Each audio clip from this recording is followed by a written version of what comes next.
Hello there, everyone, and welcome to GamePoints episode 313. Your weekly get together. We talk about recent gaming news. As always, your host, Steven Brandon. Today, we have to talk about Hideo Kojima's apparent new game that might be shut off soon. I'm going to have to go on a rant about how egregious Diablo Immortal's transactions are. It's just we'll get to it when we get to it. E3 might be coming back, and a whole bunch of other stuff. But first, I want everyone here to know that this is an audience interactive podcast. So if you're watching us live every Tuesday at 8 p.m. Pacific Standard Time, right here at Twitch TV/GamePoints, feel free to join the conversation with any questions, comments, concerns, etc. you might have. Just try to keep them germane to the topics on hand. Otherwise, if you're watching us later, any myriad of video hosting sites, you can feel free to comment down below. And of course, regardless if you're watching this video at, you know what a streamer wants, likes, bits, follows, subs, all that good stuff. Anyways, enough of that. Let's go ahead and get right into things. Hello there, chat. Do appreciate you. Dag. Please talk about Heart of Iron 4's upcoming DLC. I wasn't necessarily going to get too deep into it, other than to say it looks good. If you're a Hearts of Iron fan, this has potential of breaking into a new continent, specifically Africa, given the fact that Ethiopia is given a rework. It's not a major game, so I'm not going to be going into too many details on it here. Though if you want to tune into my live streams, I do tend to play lots of Hearts of Iron. I'm sure we'll be talking about that there this week. So, without further ado, let's go ahead and get into the first story of the week. And this is, if you're concerned about what might be spoilers, I guess, for marketing material coming up in the next couple days, avert your eyes. And that is going to be the warning. But first story up here from Tryhard Guides by Tom Henderson. Hideo Kojima's new horror game, is dubbed Overdose. There have been rumors aplenty about what the hell Hideo Kojima is working on, and there have been specifically rumors that he is doing a horror game to be published by Xbox. Well, if Tom Henderson here is to be believed, it sounds like that is true, and we might have the first few details on it here. The creative mind behind the likes of Metal Gear Solid and Death Stranding is working on a new title currently named Overdose. By the way, there are some images of what might be the title screen of this game going out, and it does share some iconography that has been hinted and rumored at from a leaker who goes by the name of The Snitch on Twitter, and they seem to match up with what we're seeing here. Might be fake, but my gut tells me this is real. Early footage that has been sent to me under the request of anonymity seems to show Mama from Death Stranding wearing a blue dress. The game, however, does not appear to be Death Stranding 2 and just features the actress who played Mama, Margaret Qualley. If this was Death Stranding 2, by the way, this would not be on the Xbox, and this has already been teased. Death Stranding 2 itself has already been teased elsewhere, so I don't think that's what this is. I believe that is going to be the same actress in a brand new game.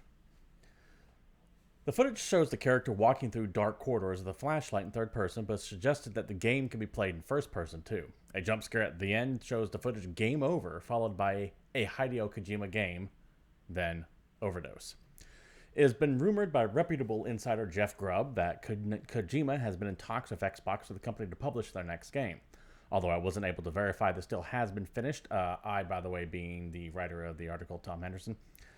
It does seem that something is likely to be announced soon. After all, a picture did surface last week of Hideo Kojima in a Zoom call with the creator of the Summer Game Fest, Jeff Keighley, last week.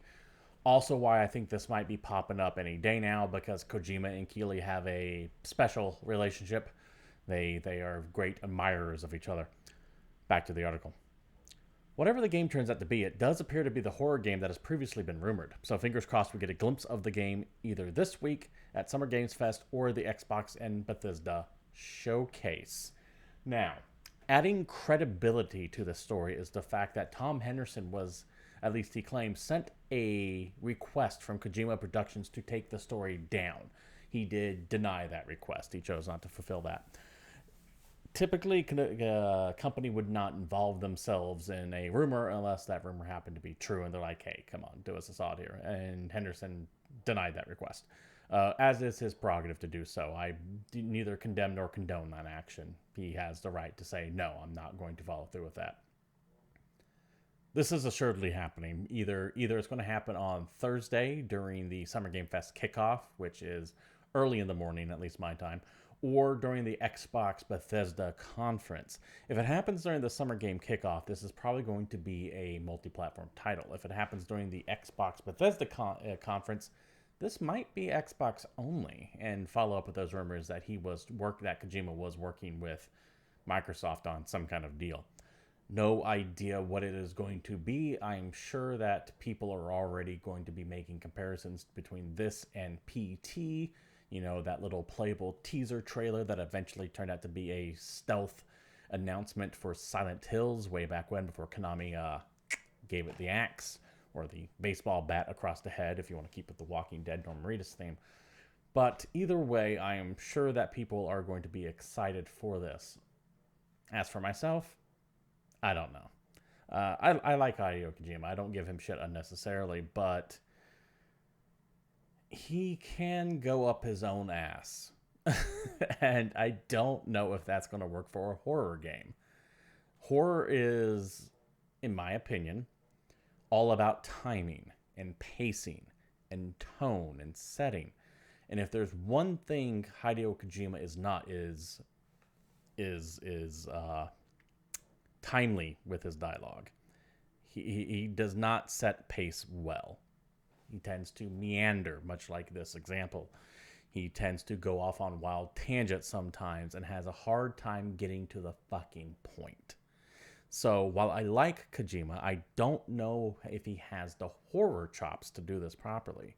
But I'm not judging it because I haven't seen it yet, and that's also assuming that this is in fact true. Hopefully it turns out to be great, because I think that we need more AAA big budget horror games. And I'm excited to see the likes of Dead Space getting remade, the Callisto Protocol, whatever the hell this might be. You got the Quarry coming out soon. I want horror to be a genre that is worth looking at again on games. It's been kind of down in the dumps lately, where you can only turn to indie releases really to scratch that itch. And even then, a lot of them tend to be quick asset flips, abandoned, which we'll get into later, by the way. But yeah, I am cautiously optimistic on where the hell this is. And I'm sure that by the time I do this show next week, we will have plenty more to talk about. Dag, yes, I will be addressing that later in the show, by the way. No spoilers, but it deals with stealing classified information from China. Next up on the docket, however, this story here from Game Rant. It costs $110,000 to fully gear up Diablo Immortal. Now, Diablo Immortal came out last week. PCs and mobiles. Originally, it was only supposed to be mobiles, because we all remember that infamous BlizzCon when the guy stand up there and said, "This is an April Fool's joke, right?" And people were booing the gentleman on stage, and he says, "What, don't you have phones?" They did eventually port it to PC, so I guess good on Activision Blizzard for that.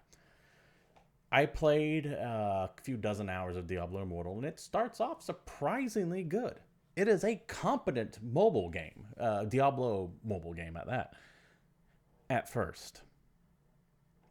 But it starts to show its true colors as you move to mid-game, and then really shows you exactly how egregious it is toward the end. You see, Diablo Immortal is full of essentially loot boxes. They don't call them loot boxes. They are de facto loot boxes. You just have to run through a dungeon to get to the end of it, but they are mechanically loot boxes. You open something up and it pops out random gems. Now these gems, these crests, rather, you have to get these specific crests to open up the dungeons to get to the gems, right? You with me so far? These crests are the pay-to-win mechanic at this part. Now I'm going to turn to the article, because they're going to get a little bit more into the minutia of it, and they can kind of summarize it better than I can. But it's these crests that really kill the experience. To the article. Oh, where was I going? Oh my god. Here we go. A YouTuber calculates how much it costs to max out a character's legendary gems in Diablo Immortal, and the final number goes beyond 6 figures.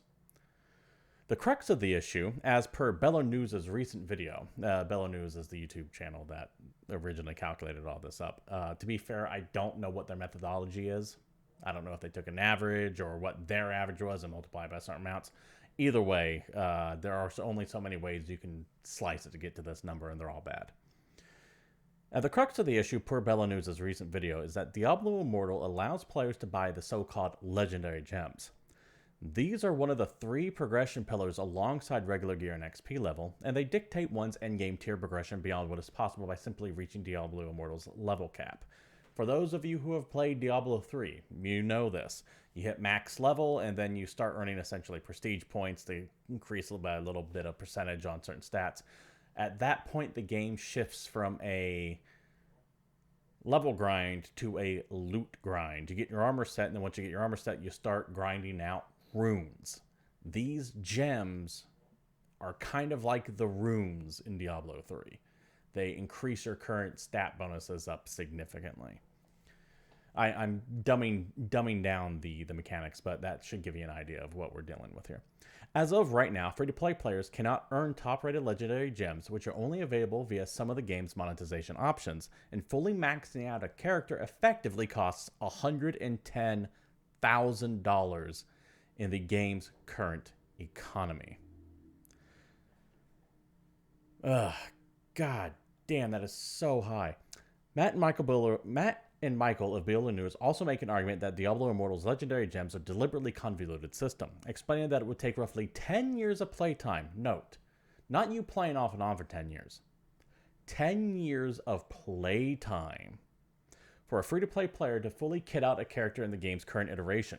Specifically, legendary gems aren't even a guaranteed drop for playing players, as they are only randomly awarded upon the legendary chest, see Lootboxes, which may be the reason why Diablo Immortal didn't launch worldwide, keeping in mind that this game did not launch in Belgium and the Netherlands because both those countries said, fuck you if you got loot boxes, it's gambling, which it is. Let's be real here. Here's where the problem comes in from. You see this picture, right? If I can find it. Okay, they don't have it on here. They must have changed it. There are 3 types of currency in Diablo Immortal. One is gold. We all know what gold is. We've played games. You use it to buy shit from the items shop and to kind of get the basic gear if you're somehow falling behind. It can be used to trade people. That's common. Then you have platinum. Now, platinum is a premium currency that you can pay to buy more of, but the game also drops some platinum as well. Not much, a little bit. And you use that to buy some stuff. But the kicker are these legendary crests. Now, legendary crests can't really be effectively farmed. Last time I heard, you can only buy one with in-game currency, like one a month or something like that. I could be wrong on that. Let me know if I'm wrong on that. At least at the time of this streaming, that was the case. What I heard.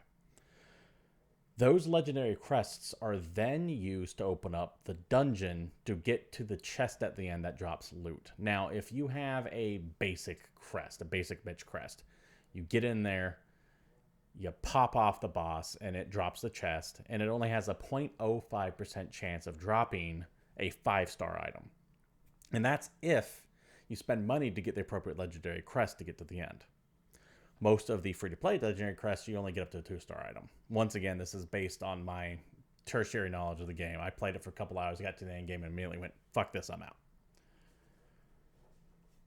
If Bueller News is to be believed, for the drop rate to be able to hit enough to get you a character with nothing but 5-star gear, you have to buy these crests to a tune of $110,000. Listen, I know things like Genshin Impact exist. I know the gacha game is real. But holy fuck, this level of criminality is unprecedented even in the video game industry. This is ridiculous how high that is. 10 years real-time playing. Which, by the way, I doubt this game servers will be on for 10 fucking years before the next Diablo whatever comes out for phones. Or $110,000. This shit is extremely predatory, by the way. Now, I'm not one to say that people aren't responsible for their own choices. I get it. You pay your money, you take your chances. But there are people who have gone into crippling debt to deal with their fucking addiction to this shit. And we just kind of go, okay, whatever.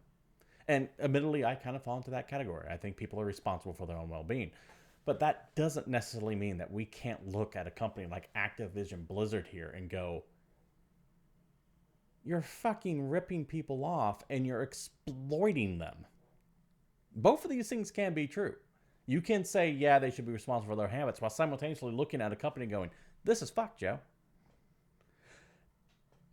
And this is what we get from Activision Blizzard after how many years? The last big thing they released, I think, was Overwatch. Yes, they had StarCraft Remastered and Warcraft 3 Reforged and a couple of World of Warcraft expansions. But this is the biggest game they've launched since Overwatch 2. Or Overwatch 1, rather, which was how many years ago? Diablo 4 still nowhere to be seen. Overwatch 2 still nowhere to be seen, except for that recent beta that they had, which went over like a hot fart. It is frustrating to see what was once a beloved company fall just to this. And it's the same thing that I get when I look at BioWare now, right? It's just tragic what has happened to Blizzard. And I don't know if the Xbox or the Microsoft purchase will change their ways. That's technically still on the table, I believe, for early 2023. Will Microsoft be enough to keep them from putting this shit in there? Who knows? Who knows? I think that Microsoft might be more interested in the IP than the shit like this, but it makes money. The reason why they do this is because it makes them a lot of money. It is also why I am increasingly turning to indie games more and more and more, because this shit, and we knew, by the way, I remember when people booed this back at BlizzCon, there were a bunch of people saying, oh, the game doesn't deserve that. You haven't played it yet. Bullshit. We knew this is how it was going to be. Now, I did kind of hold out hope that maybe it's good. And when I first started playing it, I was like, damn, this actually feels great. And it's designed to sucker you in. It's designed to drop your defenses so that way when it starts asking for money to actually be able to level up rather than grinding for hours on end, you don't really notice it at first. And it always starts small. The first hit is always free, or cheap in this case. But as you get more and more powerful and more time gets sunk into the game to kind of give you that sunken investment, that sunken cost fallacy thing there, you start getting worn down. And it's a couple bucks here and a couple bucks there, and that shit adds up. And they know what they're doing. They know what they're doing with this shit. And you know what? I wouldn't even mind it if it wasn't so egregious. But they let their greed just take over. And that is the issue. They built this game not with gameplay first in mind, but with how much they can milk from the player in mind first. And Activision Blizzard deserves to eat it on this. They deserve to lose whatever last bit of goodwill they might have had. The sexual harassment and the abusive workplace shit aside, that's its own bag of bullshit. And I hate it. I hate that I have to drag what was once a great company like this. But here we are. Anyways, let me know what you all think about Diablo Immortal down below. Let me know if you've played it, if you're having a good time on it, how far you've gotten without spending anything, or if you don't mind spending money on this game. I'm sure there are people who are going to enjoy it. Like I said, the time I played with it, it was cool until it stopped being cool. And that's what bothers me the most. I'm not a mobile gamer, but this game really kind of sucked me in for a little bit. It was the first time I spent any real time with a mobile game in years. And then I was reminded why I don't play mobile games. Anyways, moving on to the next story. Speaking of companies and issues, this one here is via IGN. Prince of Persia Sands of Time remake not canceled but delayed. Again. The Prince of Persia remake has not been canceled, but an issue of timing resulted in the game being delisted from retailers. Earlier on the day this article came out, retailers like GameStop and others were delisting pre-orders for the upcoming Prince of Persia Sands of Time remake, prompting concerns that the project had been canceled. IGN confirmed that the remake is still in development, but has been further delayed out of fiscal year 2023. In a statement to IGN, Ubisoft says, quote, "The development of Prince of Persia, the Sands of Time remake, will now be led by Ubisoft Montreal. We're proud of the work achieved by Ubisoft Pune, and Ubisoft Mumbai, and Ubisoft Montreal will benefit from the learning as a new team will continue to work to deliver a great remake." Ubisoft also added, "As a consequence, we are no longer targeting a fiscal year 23 release anymore, and the game has been delisted. If players wish to cancel their pre-order, they are invited to contact the retailer. They will be updated as the project development is moving along." End quote. What the fuck is going on with Ubisoft? Their big franchises are missing in action right now. We have no word on a new Assassin's Creed. Far Cry 6 just came out, but they usually kind of start teasing things within about a year. We're getting close to that point. Rainbow Six Extraction kind of came and went. Ghost Recon is still dead, both the tactical shooter and the weird open world game it's turned into. The Division Heartland is more or less MIA. I get the feeling we might hear some about it now, but where the hell's Division 2 going, or even the Division 3? Their Avatar game, no one's heard of that recently. What is going on at Ubisoft? And that's not to mention, by the way, the things like the Prince of Persia remake, Skull and Bones, which has clearly been rebooted once, if not at least twice, since that was first revealed. Beyond Good and Evil 2, which I believe originally showed a teaser back in 2008. There's something chaotic going behind the scenes at Ubisoft. Clearly Mumbai and Pune weren't... that can't be how you pronounce that. Pune? Clearly they weren't up to snuff because they took the game away from them and gave it to Montreal. In fact, they even kind of gave the backhand comment, like, they will learn from this as the new team works to create this remake. With the rumors of Ubisoft getting bought out, with the rumored price point that they're already said, they're clearly shopping around to sell anywhere, which is why I don't think they have many things in development other than what was already in development at the moment. I think Ubisoft, much like how Square Enix shed its Western developers to make itself look more attractive to a potential buyout, I think Ubisoft is somewhat doing the same. They're trying to reel in costs. They don't want to overextend themselves to make themselves look nice and fit for a juicy buyout, because that is the theme for 2022 and 2021, to be fair, the acquisition. I firmly believe that Ubisoft is shaping itself up to get bought out. And I think that these delays, and I don't even say announcements because they haven't announced a lot of stuff. I think all of this is because they're on the cusp of trying to seal a deal with someone. So they don't want to put any big plans in motion. They don't want to have any games coming like right away because, well, it might lead to issues. And I think that they're also just shitting out the stuff they can at the moment, if they can, without ruining their reputation. For example, there was that game that came out a couple weeks ago. What was it, like Roller Champions or something like that? That came out to little to no fanfare. I think it was Roller Champions. I'm trying to rack the brain here. There is turmoil behind the scenes at Ubisoft. And I think you're going to start seeing some of that fallout as people are leaving and rumors start spreading. But we'll see. There's clearly something wrong, though, behind the scenes of that company. And like everything, Ubisoft... One second, sorry. I was losing my voice there.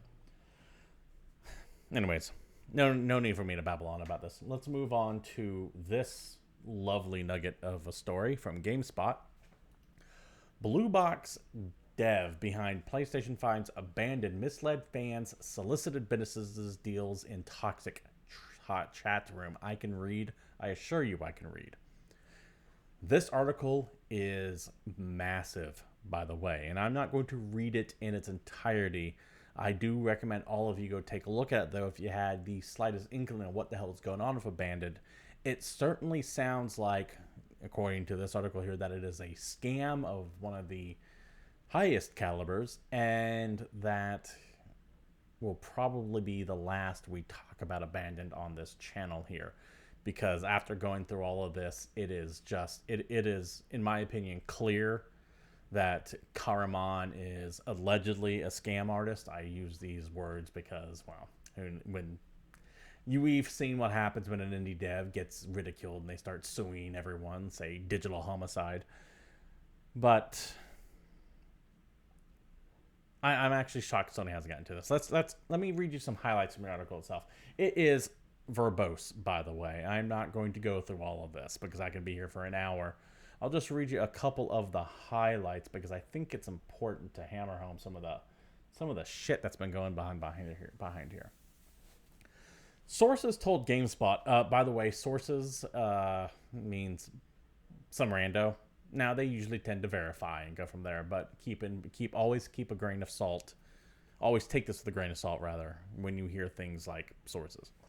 Sources told GameSpot that Blue Box is making little progress as its lead developer shows uninspiring teases and flip-flops on the truth with an exclusive fan chat room he organized.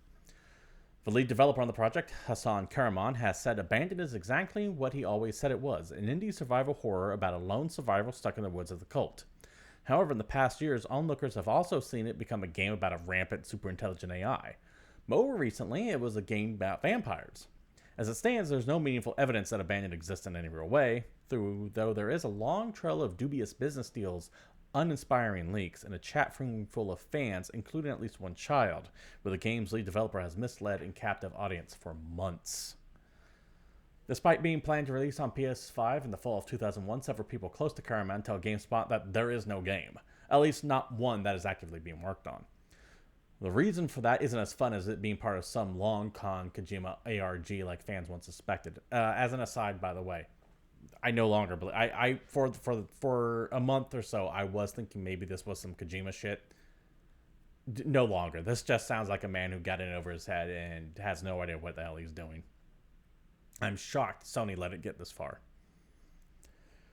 In reality, those close to Karaman tell GameSpot that despite Karaman's public claims the game's development is coming along, he has privately admitted Abandoned is on hold and he first needs to fund its development with a playable prologue, which our sources indicate he doesn't seem to be in a hurry to create.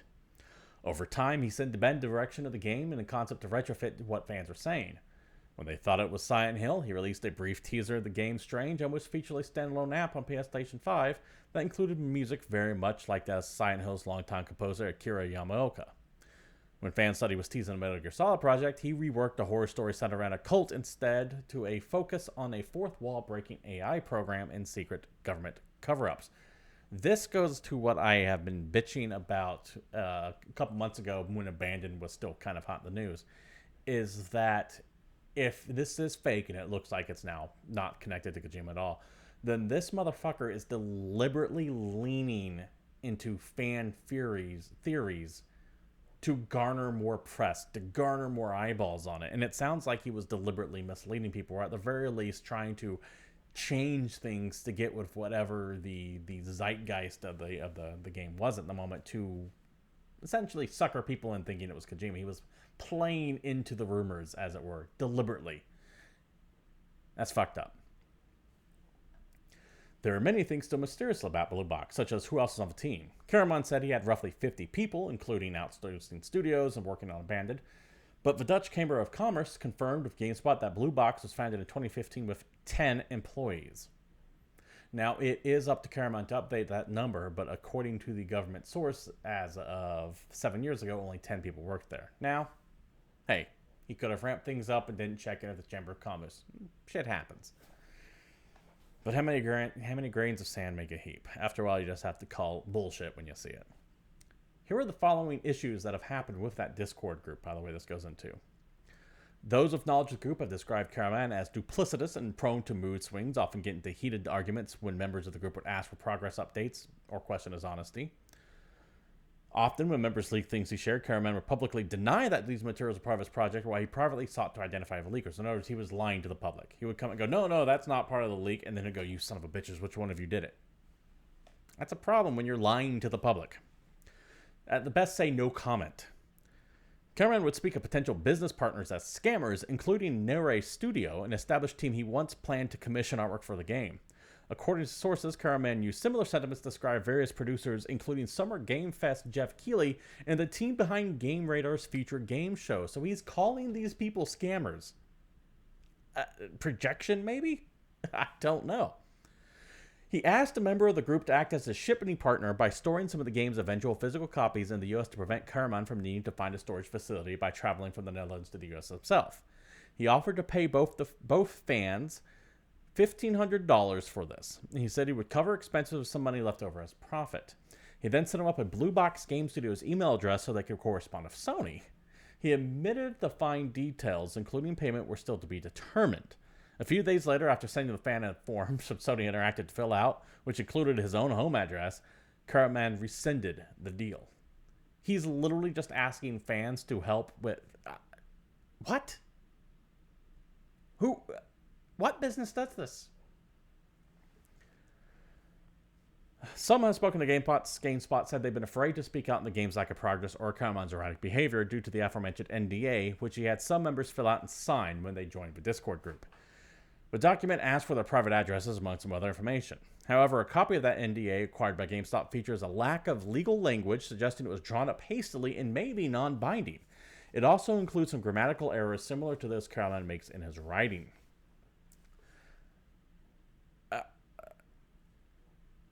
How can you run a company like this? How can Sony allow a company like this to get such prominent billing like they did?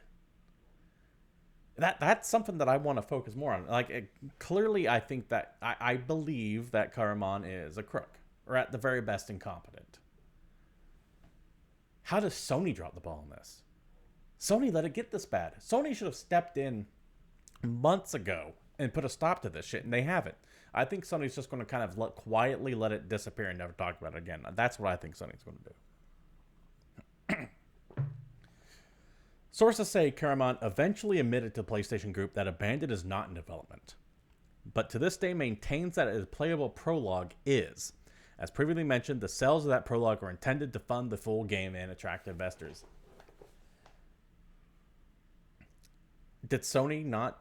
I don't know how this works behind the scenes, but you would figure that if Sony showed a game at their showcase or their state of play, or whenever this originally dropped, I don't even remember anymore, it was sometime last year, you would figure that Sony would have some hand in the finances on it, but it sounds like maybe they don't. I don't get it. I don't get how Sony could have let this go on for as long as it did without pulling the plug on it, or at least saying, hey, we have terminated our relationship with Blue Box Games. And that would be the end of it. If Sony just comes and goes, this is bullshit, we're out. Caveat emptor when it comes to this game, viewers. This is a big problem. It sounds like Karaman is a cheat. It sounds like, allegedly, all the disclaimers in there. I can't say for certain. But I would not go near this with a 10-foot pole. And this is very likely the last we will talk about this game on the show, barring he end up shooting someone or the game actually somehow surprisingly launches. But yeah, I'd be very, very careful when dealing with Abandoned. Moving on to the next story here. This one actually is from a source I think I've only used once before, via the UK Defense Journal. Classified specs leaked on War Thunder forum for the third time. This is great, by the way. This is one of those things that I am shocked that the devs at War Thunder aren't being visited by extremely important men asking where the hell they got some of this stuff from. And to be fair, it's on their forums. I get it. But they would go, okay, who is that username and everything? But anyway, let me get to the story and explain what's going on. War Thunder is a popular MMO military vehicle combat game, one that draws a large and fervent fan base. The game developers also host a forum for fans of the game to talk and frequently debate about the specifications and abilities of the various vehicles modeled in the game. By the way, the fans of this game get very, very granular in their love of tanks. They can tell you things like max speed, what bolt goes where. If it's any kind of public available schematic, they probably have it memorized. That's how obsessive these people can be. Recently, War Thunder has added more historically relevant vehicles to the game, ones that remain in service with major armies. This, combined with a fervent, technically familiar fanbase, has led to a few major leaks classified technical information, affecting both the Challenger 2 and Leclerc MBTs, main battle tanks. So, twice before in the past, classified information about a still actively in use tank has made its way to these forums, because these people are super fans. And they're just finding this information through potentially dubious methods. Now the same fate has befallen a non-NATO main battle tank. On the 31st of May, images were posted online that shows an image of a Chinese DTC-10 125 tungsten penetrator sitting on a technical document describing the specifications of the projectile. The document appears to outline the armor penetration figures against the composite and RHA armor, muzzle velocity at ambient temperature, and dispersion. A technical diagram and handling instructions are also outlined in the document. Some of the information has appeared on the internet and before in brochures and claims from the PLA, but this appears to be the first images of internal documentation. That's the key, is that this right here is internal documentation. You cannot see my mouse on that screen, so never mind. By the way, the DTC-10 125 is one of the PLA's main tank killing rounds. So what you're seeing there is what they fire at other tanks. War Forum moderators quickly removed the post, adding, quote, materials related to the DTC-10 125 are classified in China, end quote. Some reports state that the image had popped up previously on Chinese forums, so this remains unconfirmed due to heavy Chinese internet controls. The document cannot be independently verified at this point, but the projectile resting on it appears to be a genuine DTC-10 125.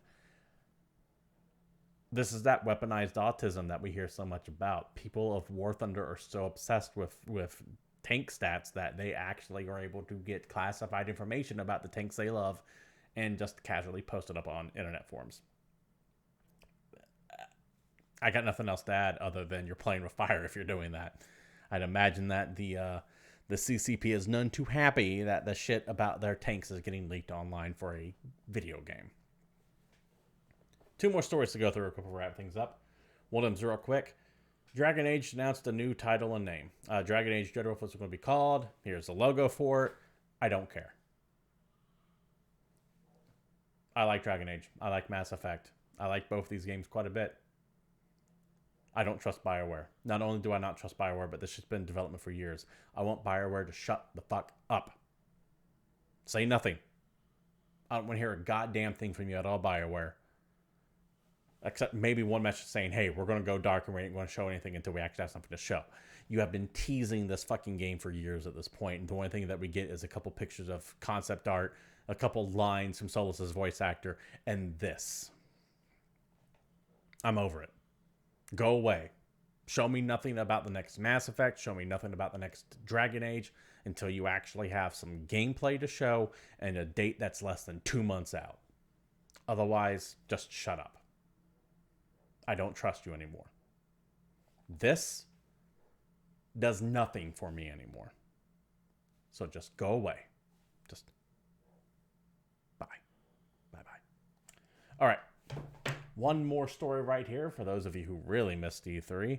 Engadget is reporting that E3 is coming back in 2023. At least that's what the ESA says to the article. The group behind the Expo, the Entertainment Software Association, plans to bring E3 back in 2023 with both in-person and digital components. In a quote from Stan Pierre-Louis, the CEO and president of the ESA. As much as we love these digital events, and as much as they reach people and want that global reach, we also know that there's a really strong desire for people to convene, to be able to connect in person and see each other and talk about what makes games great. End quote. I mean, it's very simple. It's very brief. All we know is that the ESA says they want to do a 2023 show, but we don't have any announced dates for next year's planned show. Typically takes place in June. Typically be happening right now. Yes, Stuffy Twitch, I agree. E3 is irrelevant. Every publisher can do their own thing now. Sony is doing their own thing. Microsoft's doing their own thing. Nintendo has their directs. Capcom has their presentations. Hell, well, this year Ubisoft doesn't do anything, but because, well, for issues that we talked about earlier. But Ubisoft tends to do their own thing. EA has their EA Play. E3 is pointless. The only way I can see E3 coming back in any way, shape, or form in a physical form is if they dramatically cut the costs to the publishers to show up.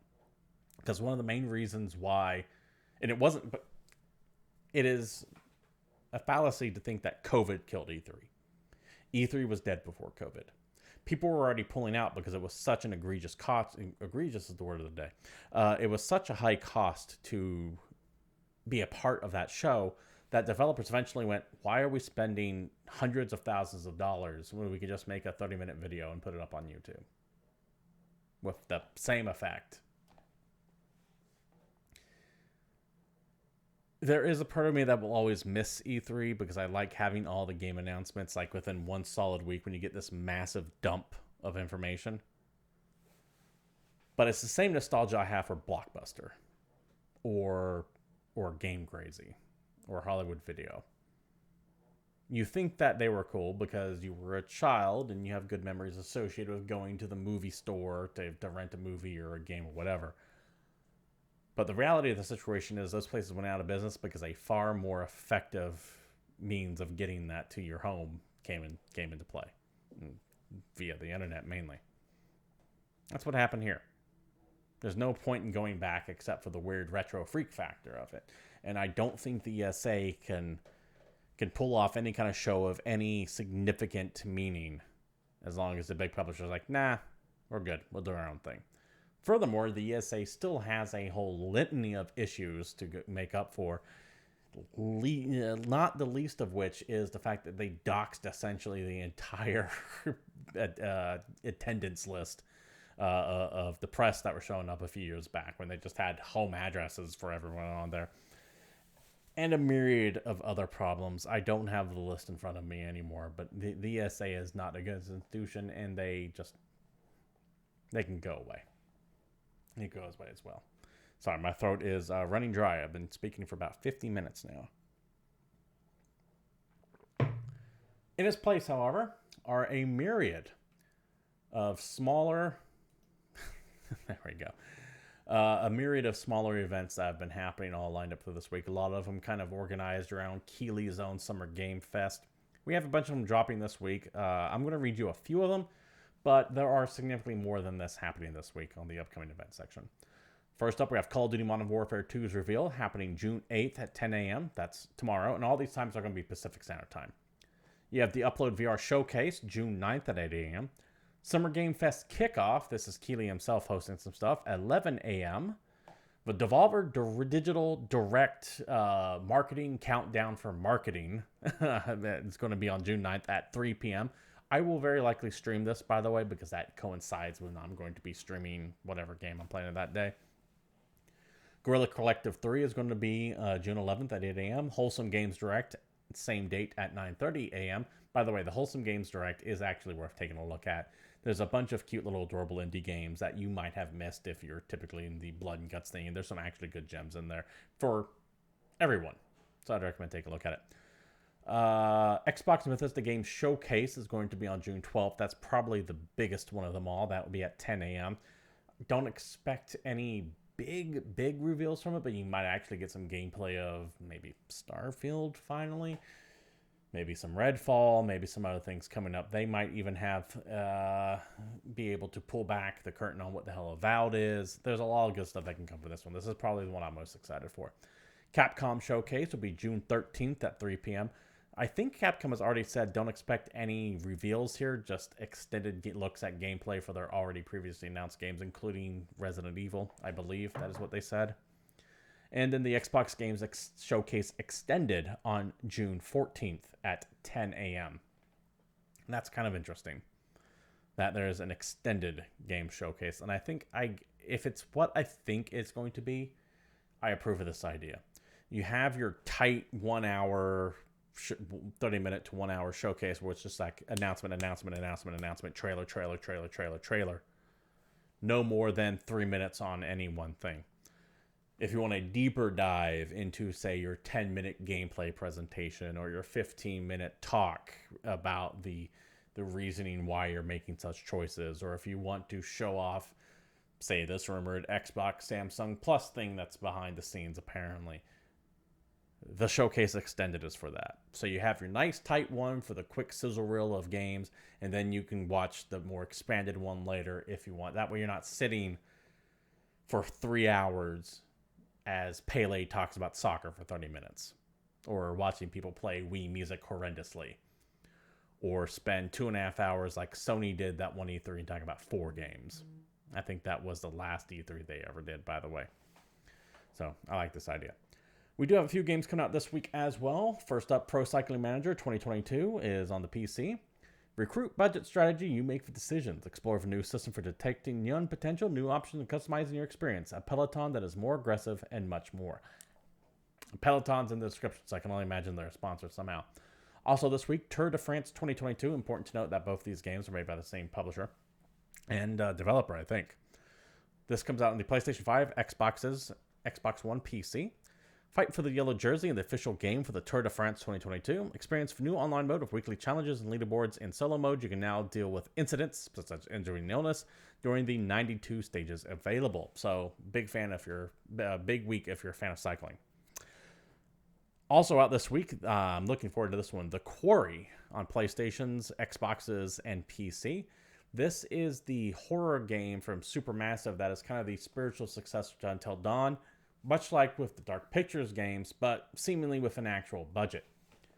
When the sun goes down on the last night of summer camp, 9 teenage counselors are plunged into an unpredictable night of horror. The only thing worse than the blood-drenched locals and creatures hunting them are the unimaginable choices you must make to help them survive. Really, really looking forward to this. I love these dumb things. Until Dawn I thought was great. The Dark Picture stuff, they're hit and miss. Man of Dan I liked. Little Hope I thought was ass. House of Ashes I think was great. Really excited for The Devil Within Me. And they actually announced all their other games for this series coming soon. Really looking forward to seeing the other ones. Also, the narrator between them I think is awesome, Pip Torrens. But I am happy to see them actually get a budget. Let's be real here. And I am looking forward to playing The Quarry this week. Also this week, Mario Strikers Battle League. It's Mario Soccer. I don't need to read the billing on it. You know what it is. It's Mario Soccer. If you're into the other Mario Strikers games, it's more Mario Strikers. I typically say that there is not a bad Mario game ever. At best, they are, but none of them are ever all, this sucks, at least from what I have experienced. And that does include their sports games as well. And that wraps things up for new releases, which means that's also the show as well. Thank you all for showing up. This has been GamePoints episode 313. I do stream this show live every Tuesday at 8 p.m. Pacific Standard Time right here at twitch.tv/GamePoints. So feel free to join the conversation with any questions, comments, concerns that you might have. I also stream throughout the week at this very channel, twitch.tv/GamePoints. Mostly strategy games, sometimes horror, a lot of indie stuff as well, especially some old classics. So feel free to come on by and give a look at whatever I'm checking out at the time. If you like the show, you can follow it at GamePoints PC on Twitter, or myself, Stephen Brown, at CapitalistPig21. You can also be part of the greater GamePoints community by joining our Discord, link provided down there, as well as all the links to the stories I have talked about today, too. Thank you all for showing up. This has been GamePoints. Until next week, I'm out of here.